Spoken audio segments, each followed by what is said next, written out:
coding round, they get the answer, but still they get rejected. Why do you think they would have got rejected, Pradeep? But the moment the interviewer tweaks in that question a little, they are gone.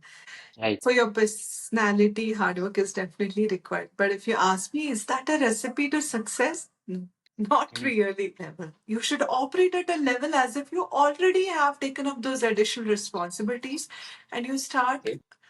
exhibiting that in your day in and day out job.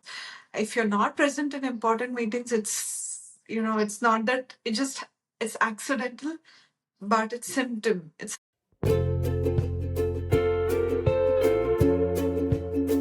Hey guys, welcome to Better Engineering Management Podcast.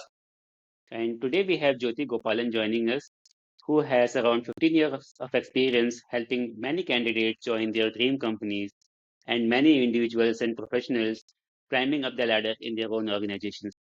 Jyothi, please welcome to the podcast. Please introduce yourself. Thank you, Pradeep. It's such a pleasure to be joining you on your podcast. And it's super exciting to share my knowledge and expertise. Just a brief about my background. My name is Jyothi Gopalan. I carry over 15 years of experience in the IT industry, predominantly into talent acquisition. Started off my career as a computer science engineer and then switched gears towards human resources, that's talent acquisition. My last stint has been with Microsoft and Amazon, where I set this talent acquisition strategy and build teams from the scratch. In my current assignment, I'm a founder of an organization called Rising High, which empowers students and mid career professionals as well as leaders empower their career journeys through coaching, mentoring, and helping them unblock their challenges through the career path. Sure. Yeah, that's That's what. awesome. So Jyoti, since you have also helped many candidates join their companies like Facebook, Netflix, Google, and all those FAANG companies, basically, right, as we call them. I just wanted to know, like, what is the wow factor or X factor which these candidates bring on the table, which helps them get selected into such kind of companies, and how should other candidates who also want to get into these kind of companies, what things they should keep in mind?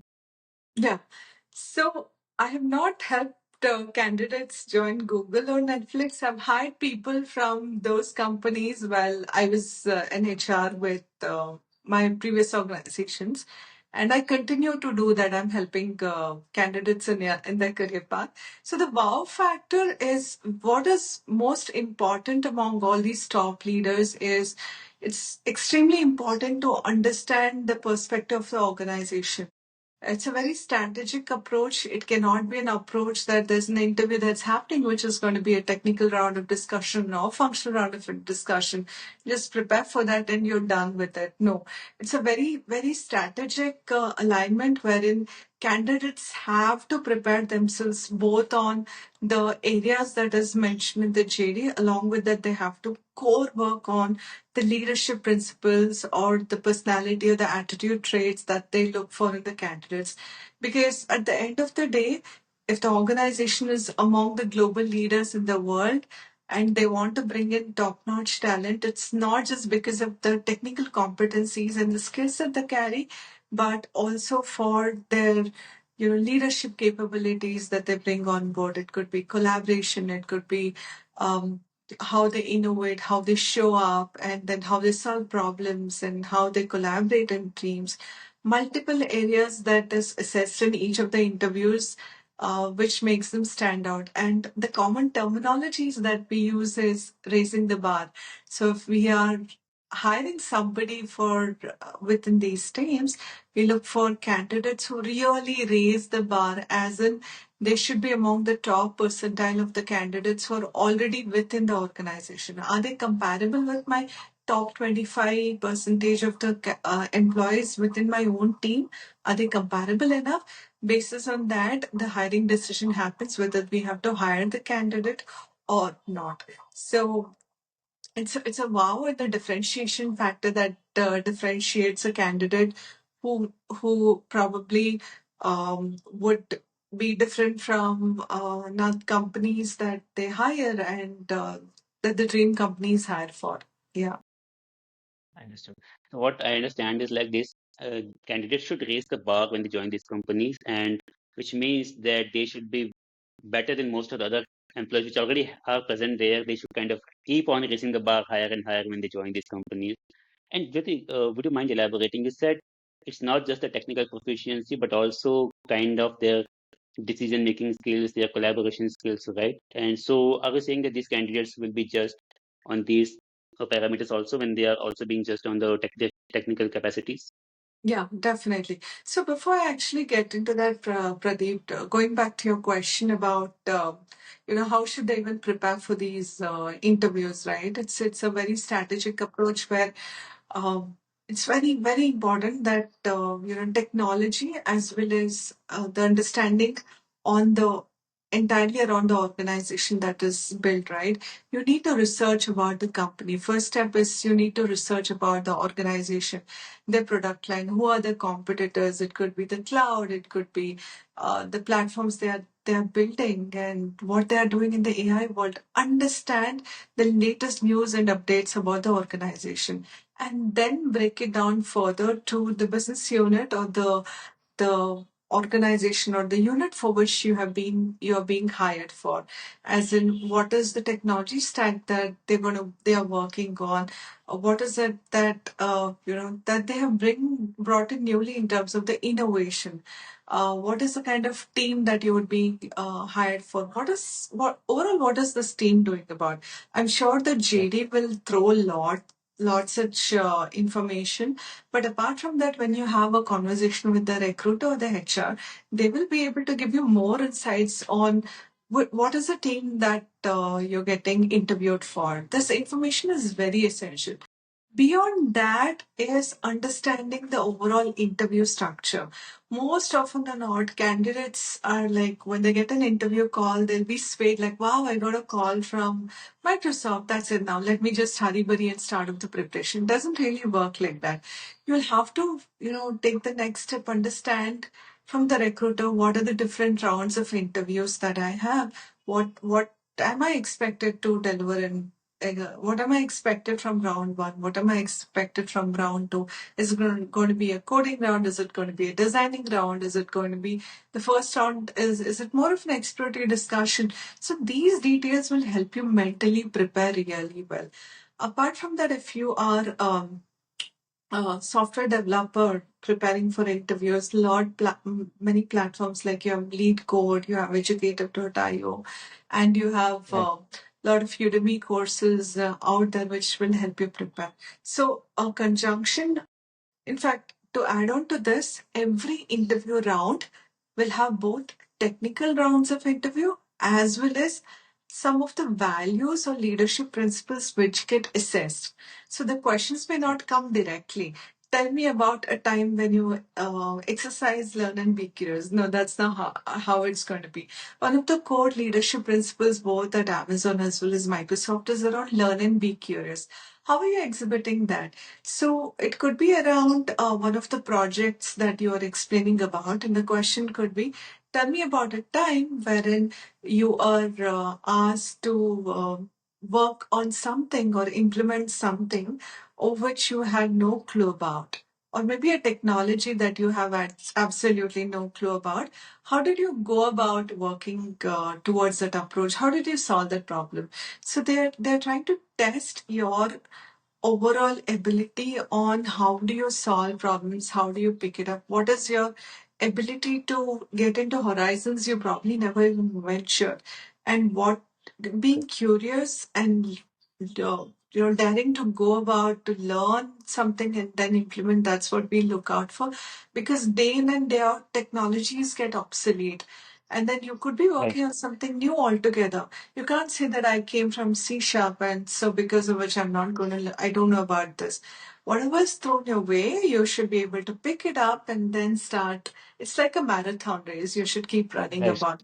And because it's sometimes it's a very aggressive work culture, you're looked upon as somebody who comes with that trait about of solving problems by yourself, right? You will have mentors, you will have Yes. Right. peers, you will have buddies, but how are you self driven or self motivating in solving these problems?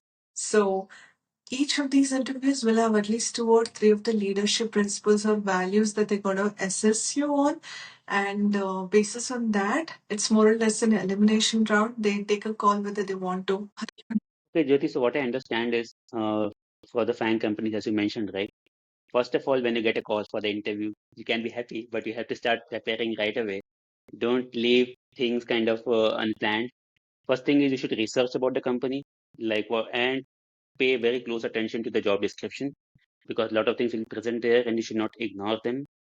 And you should then kind of always be conscious when even when you are giving, let's say, a technical interview or system design interview or something like that, you are also being assessed on your behavioral qualities, like your capability to take good decisions, to kind of collaborate with others, whether you're humble or arrogant. All those things are directly or indirectly being assessed. So you should not leave things to chance. You have to understand each and every round is assessing everything. And also, you should be thoughtful of the fact which company you are going to join. So, as you mentioned, for example, Google may be having completely different expectations from you compared to what, let's say, Facebook might be having. And you should also research on what exactly this particular company wants from me, right? What kind of, so which department you are going and which unit you are joining. Based on that, also, you should be thoughtful of those things, and your answer should reflect that kind of, sensibility. Correct? Yeah. Absolutely. And one other very important aspect is what I've seen is candidates would have practiced a lot of technical questions. And then, in Right. fact, they get the answer as well when they do the coding round. They get the answer, but still they get rejected. Why do you think they would have got rejected, Pradeep? I'm guessing maybe some attitude issues, or as you also mentioned, their problem solving skill might not be that good. Maybe they have memorized the answers, so they know certain design patterns and all. Absolutely, you were just bang on. Yeah. What we noticed is they would have solved so many problems, and we know that most of these problems are generally repeated in the interviews as well. So they have Right. a particular problem in the mind. They know the approach and they solve it. But the moment the interviewer tweaks in that question a little, they are gone. They're Right. not able to Right. solve. So it's very important that you relate to the problem. You understand what are the different patterns that could come out of Right. this problem statement, and you that's called problem solving. It's not about you give an Right. input and you get the output. That's number one. Correct. Correct. Number Right. two, very important aspect is because they know that this is the problem, this is the answer. The moment the problem is given, they just jump into solving the problem. That's not Mm, what is expected. Most right. often or not, the problem that is given is like a half baked cake. Right. Intentionally, they'll give you a problem which they just throw, which is not complete, which is incomplete, so that you open up, you ask Okay. questions, you build that connect with the panel and Okay. ask him, make the right assumptions. So, and they want to see your articulation skills. They want to see how you communicate, Mm, how you express. So when I say communicate, it's not that they're testing how beautiful or how fluent you are in terms of their communication skills. All mm, they're trying to understand is how are you able to communicate or articulate your thoughts in a manner that okay. the other person can understand. So they want Okay. to test you how you understand. They also want to understand what is your approach in solving the problem. So, and then how do you keep that interaction flowing through the Going okay. interview? These are some very, Okay. very important observations which panel Okay. make a note of when interviews Mm, happen because they do not want somebody who just comes and solve problems. At any right. point of time, you'll be working with complex problems with teams, and that's why Right. you'll have to work together with them, right? So it's very Okay. important that you work as a team, how you collaborate, how you work together. All these aspects come through with one small problem statement that is given your way. So, yeah, Okay. communication, articulation, along with Mm, problem solving skills are very essential for mm. clearing interviews with these companies. Basically, if you get a half-baked problem in the interview, don't think that it's by chance, it's by design. They want you to apply yourself, kind of probe them into asking more details about the problem. Don't just think that a formula will solve this Yeah, true interview that. question. Go deeper into your own personal experiences, whatever you have worked in the past, relate to it.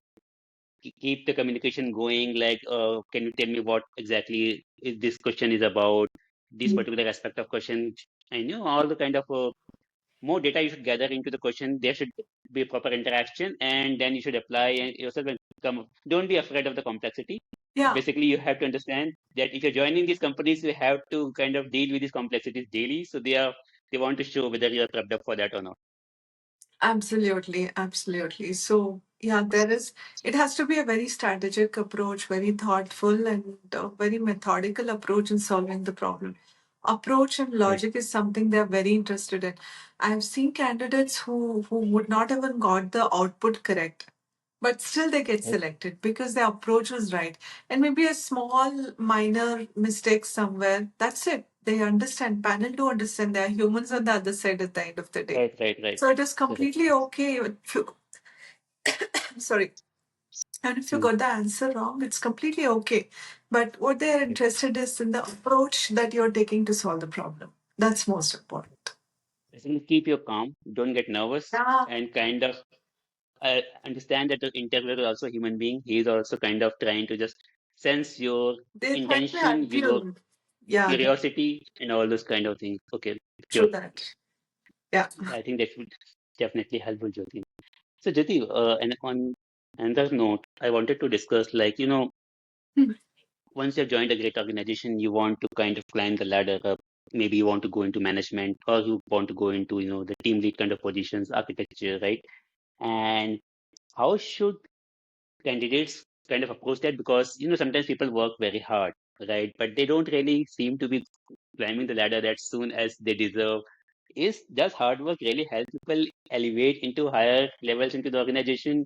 Or there are some other strategies they should keep in mind? Of course, hard work is definitely a foundation for you to, it's like a foundation for you to build a house, right?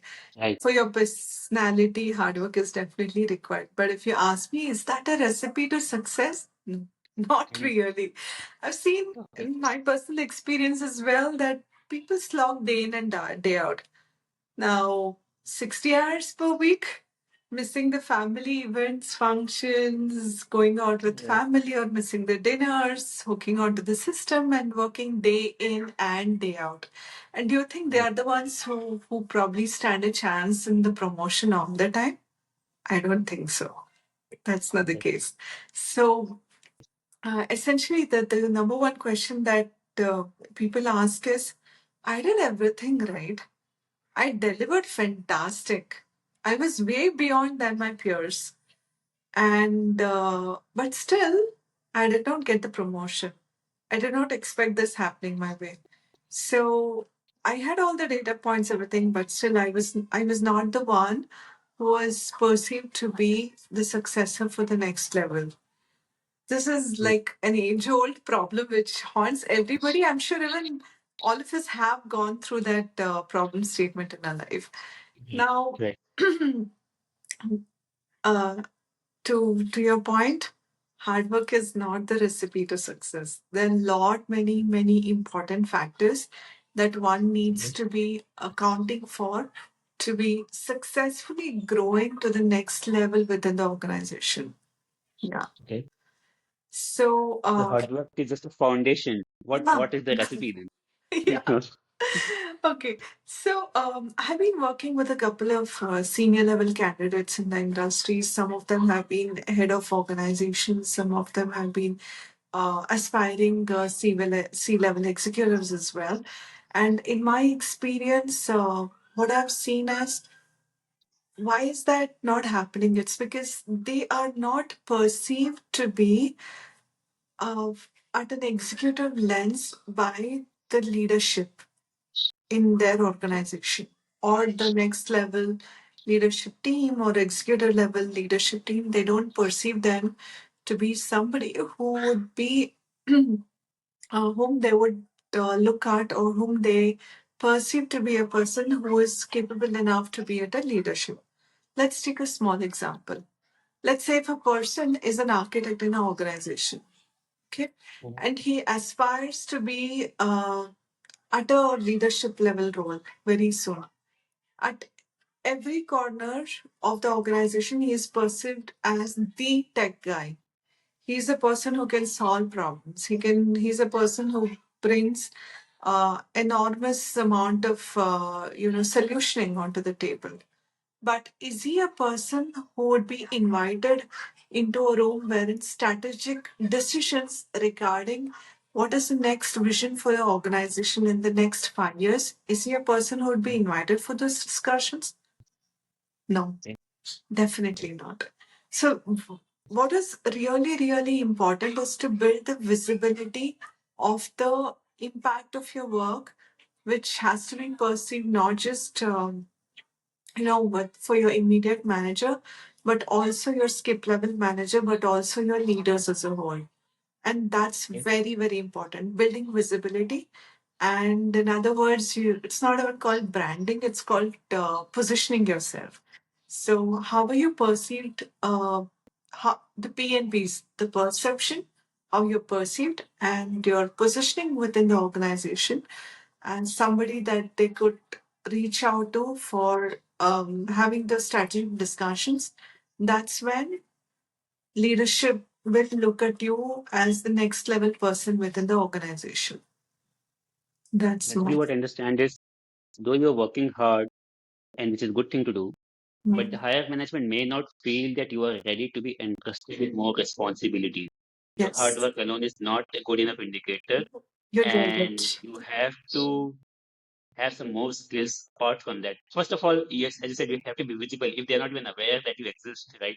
I mean, if True. they don't have enough relationships with you where they have seen you talking, discussing things, solving problems, then they will not even care about you. So first, most important thing is be visible to the higher management. Which help. Yes. Can you? So what are the some of the points you would like to share which they can do to I be think more visible? important, like you nailed it right. The visibility creates opportunities. That's Right. something that we should understand. One of Mm, my leaders that I worked with at IBM is mm, cloud leader, Raghunathan Krishnamurthy. I was talking to him while, I'm writing a book around leadership. And that's when, while I was discussing, he brought about this point that mm, if you are aspiring for the next level, you should work as if you're already there at that level. You should operate at a level as if you already have taken up those additional responsibilities, and you start okay. exhibiting that in your day in and day out job. So Okay. very, very important that if you think that you're given a role and then you are like 100 out of 100 in that, that's it, I'm done, I'm dusted, I'm out, and then I'm cool because I've delivered my best, that doesn't work. If you're looking for promotions, if you're looking for next level in the organization, operate in a level which is the level that you aspire to. Embody those characters, understand what are the key competencies and what are the key skills that is required to be successful in that role, and start imbibing that in your current role gradually. And that doesn't happen overnight. It could take weeks, it could take not weeks, of course, it would take months. And in this journey, it cannot be even easy. What I've seen is as you navigate higher up in your career, it's extremely essential that you have a mentor, you have a Okay. guide who can handhold you, with whom you can Okay. discuss out, and they are the ones who are like your torch bearers.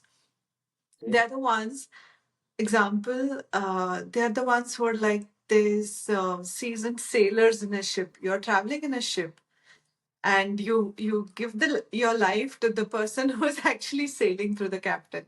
They are the ones who know where the rock is. They are the ones who know where you're going to hit those storm. They are the ones who know where the pitfalls are. So if you want to, you can definitely navigate this journey all alone, but you will definitely stumble many a times, and it's a learning journey. It will take a long time.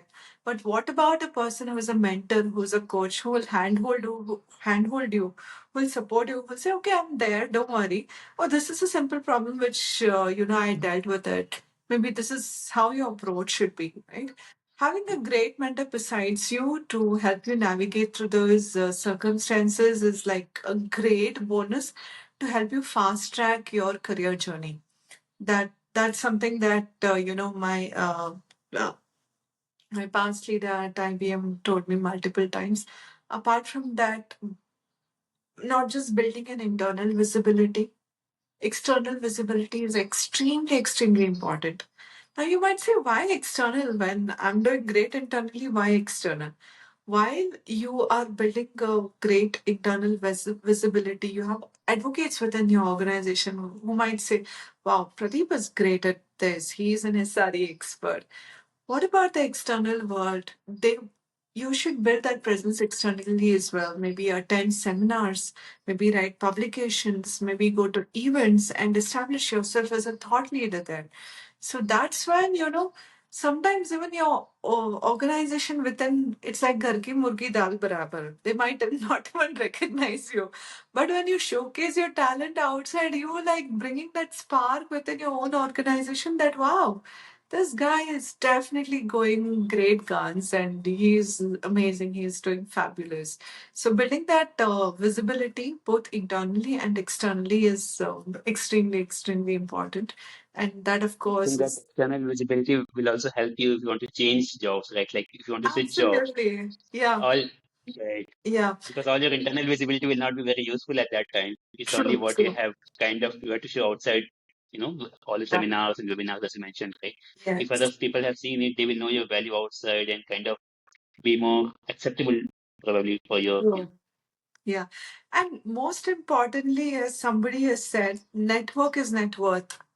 Your right, network today is the net worth that you carry at any point of time. AI worst can hit any time, right? right, And so if you have the right network and if you have advocates outside the organization as well, they are the ones who are going to help you navigate through the situation. Because you don't know, it's a world of unpredictable situations, layoffs, and right, lot of other things happening. So it's very important that you build the presence outside as well. In fact, also to the point that internally, how are you building that visibility, right? Worst case, when it comes to even layoffs, right? If you are somebody who is perceived within the organization by your leaders as somebody who brings in that thought leadership, somebody's work is so visible, not just with the manager, but your leaders as well.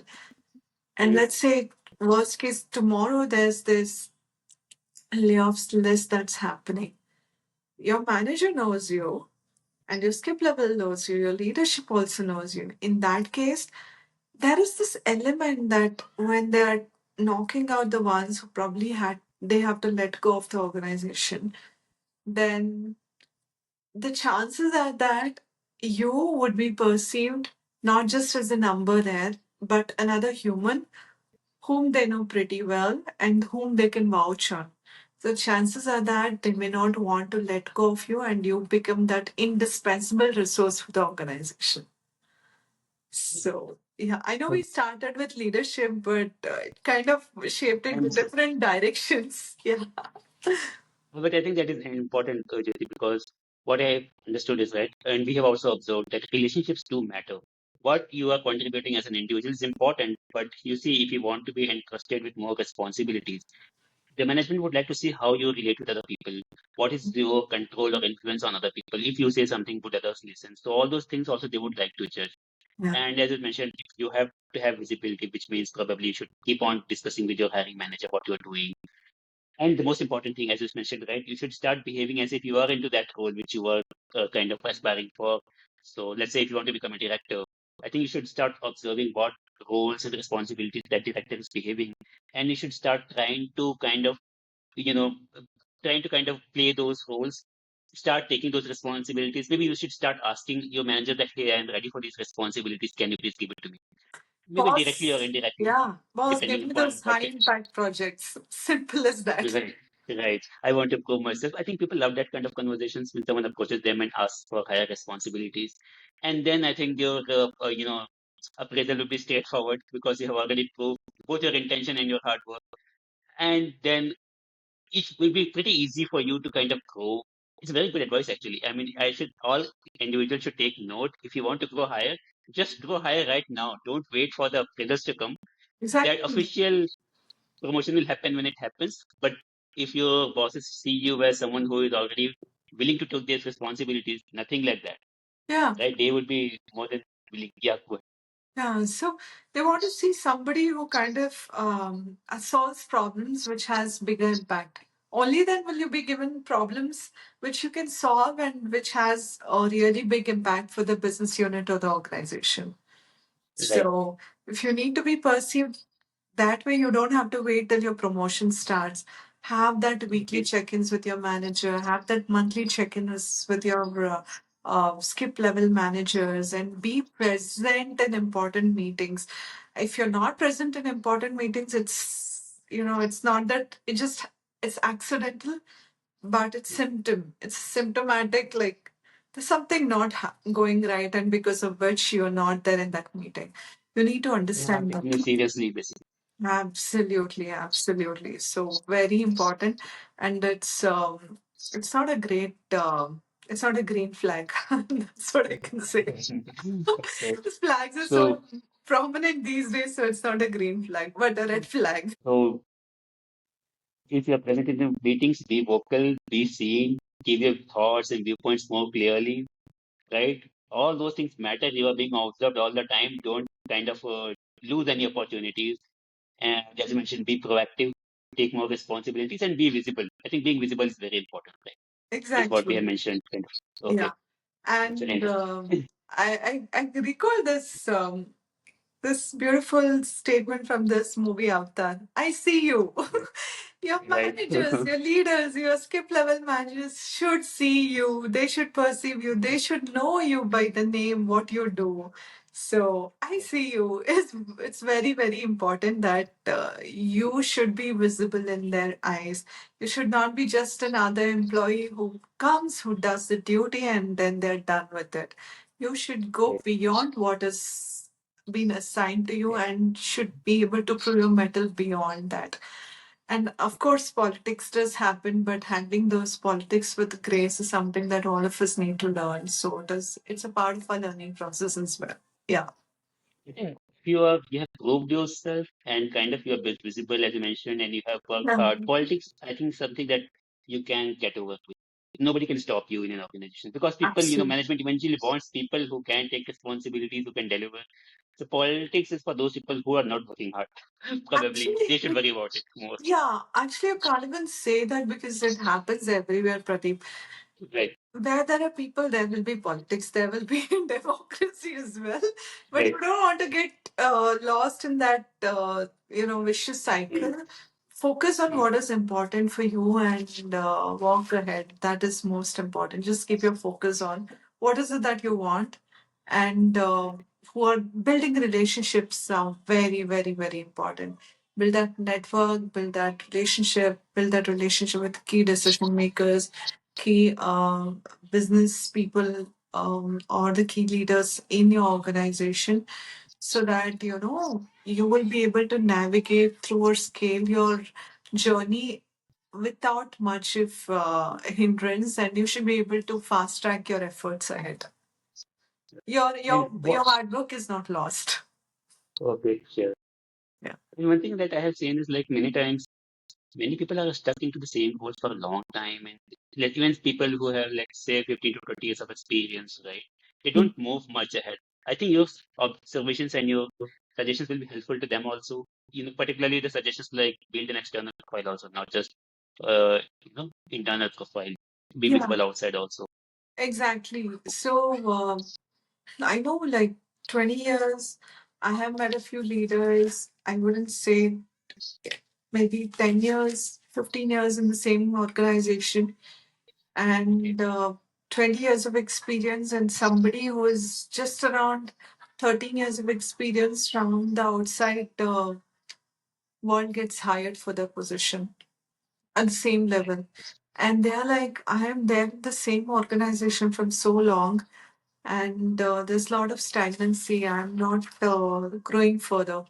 Delivery is not a key for you to succeed to the next level. Your business acumen is very important. So that's great advice, Jyoti. Leaders, your executors, they are the ones which will help you grow to the next level, along with, of course, your hard work. One of the leaders I know was telling that he always thought that he was a very meticulous engineering manager. he could get the work done like this. He had an amazing team. He delivered top-notch products, and he could solve problems. But then in every uh, just years passed by, 3 years and 4 years, approaching to 4 years, but he was not considered for the next level because they knew he is good at what he does, but he was not exceeding the bar. He was not doing anything which probably would make him eligible for the next level. As in, like I said, uh, the your leadership is not viewing you from the lens of being ready for the next level. That's very critical. You should, like I said, you should start aligning yourself in the direction that you're going to the next level, and this is what you're going to do.